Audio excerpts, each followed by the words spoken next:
नमस्कार साथियों, मेरे 12 मिनट के एक भाषण से 7 सेकंड की क्लिप काटकर मेरे खिलाफ एक दुष्प्रचार किया जा रहा है कि मैंने ब्राह्मणों के बारे में अपशब्द बोले हैं। सबसे पहले तो मैं बिना शर्त, बिना इफ एंड बट के, बिना लाग लपेट के, अगर मेरे इन शब्दों से किसी ब्राह्मण भाई को बुरा लगा है, उनके दिल को आघात पहुंचा है, उनका दिल दुखा है, तो मैं बिना शर्त माफी मांगता हूं। मैं उनसे कृतज्ञ होकर हाथ जोड़ के माफी मांगता हूं कि मेरा ऐसा कोई इरादा था नहीं और कभी होता नहीं है। मैं समाजवाद की विचारधारा पर चलने वाला व्यक्ति हूं। जो सच्चा समाजवादी होगा वो कभी किसी जाति या धर्म को अपमानित नहीं करेगा, किसी जाति धर्म के खिलाफ कोई शब्द नहीं बोलेगा। लेकिन मेरा दुर्भाग्य इन दिनों के कुछ लोग, जो ज्यादातर Bharatiya Janata party IT cell के लोग होते हैं, और कुछ भोले भाले लोग भी उनके बहकावे में आ जाते हैं, मेरे खिलाफ एक अभियान चलाते रहते हैं कि मैं ब्राह्मण विरोधी हूं, सनातन विरोधी हूं, हिंदू विरोधी हूं, जबकि ये तीनों आरोप बिल्कुल एकदम गलत है। मैं ब्राह्मण जाति का बहुत ज्यादा सम्मान करता हूं, ब्राह्मण भाइयों का सम्मान करता हूं। ब्राह्मण समाज में एक से एक विद्वान, एक से एक राष्ट्रभक्त, एक से एक वीर योद्धा और बुद्धिजीवी पैदा हुए हैं, और मैं किसी भी समाज का, किसी जाति का, किसी धर्म का अपमान करने की कभी सपने में भी सोच नहीं सकता। है क्या कि दिल्ली में एक कार्यक्रम था जवाहर भवन में। एक हमारे मित्र हैं अली अनवर जी, जो राज्यसभा सदस्य रहे हैं, जेडीयू के बड़े नेता रहे हैं।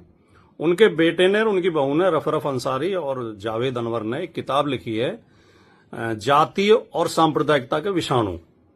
और ये किताब केंद्रित है भारतीय समाज में जातियों को लेकर क्या क्या मुहावरे, लोकोक्तियां और कहावतें बनी हुई हैं, उनको लेकर केंद्रित है।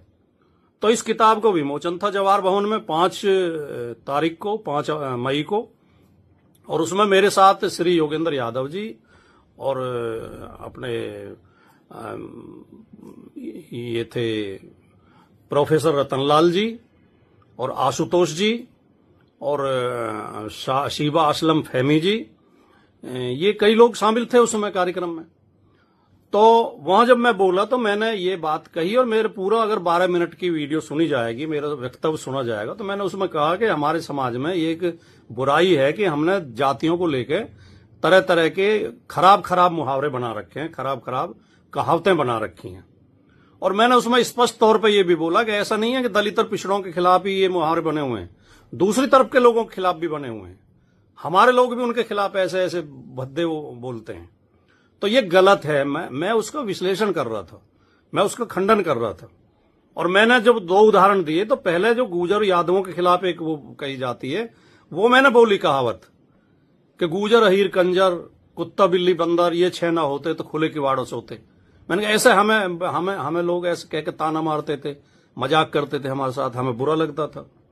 फिर मैंने एक सज्जन को कोट किया कि उन सज्जन ने ये ब्राह्मण संबंधी ये दोहा बोला जिसमें ब्राह्मण का और वैश्य का जिक्र आता, जिसे लेकर लोग नाराज हैं।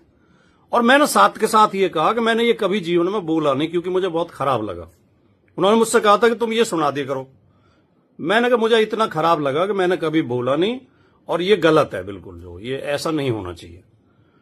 तो मैंने ये पूरा मेरा वक्तव्य है, ये पूरा भाषण ये है। इन ऐसी गंदी मुहावरे, गंदे जो मुहावरे हैं, गंदी लोकोक्तियां हैं, गंदी कहावतें हैं, उनके खिलाफ हम बोल रहे थे, उनके समर्थन में नहीं बोल रहे थे। अब उसमें से लोग क्या कहते हैं, वो महाभारत में कि अश्वत्थामा मारा गया किंतु हाथी को काट देते हैं, अश्वत्थामा मारा गया। तो मेरा पूरा वक्तव्य ना सुनवा गया, उसमें से एक क्लिप 7 सेकंड की क्लिप निकाल के, जिसमें खाली वो दोहा है, और उसे ऐसे कह के पेश कर रहे हैं कि मैंने ये ब्राह्मणों के खिलाफ बोला है।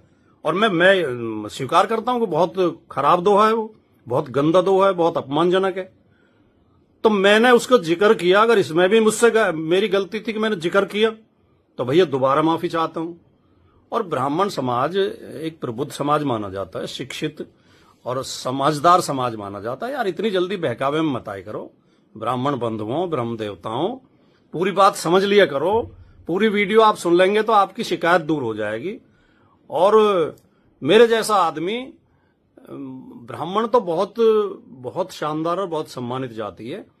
किसी मतलब जो संख्या में कम है या कमजोर हैं या कुछ भी, किसी भी जाति के खिलाफ मैं नहीं हो सकता, सपने में भी नहीं सोच सकता। तो मैं पुनः माफी चाहता हूं। आप मेरी आधी अधूरी बात को सुनकर, 7 सेकंड की क्लिप को सुनकर मेरे बारे में राय ना बनाएं।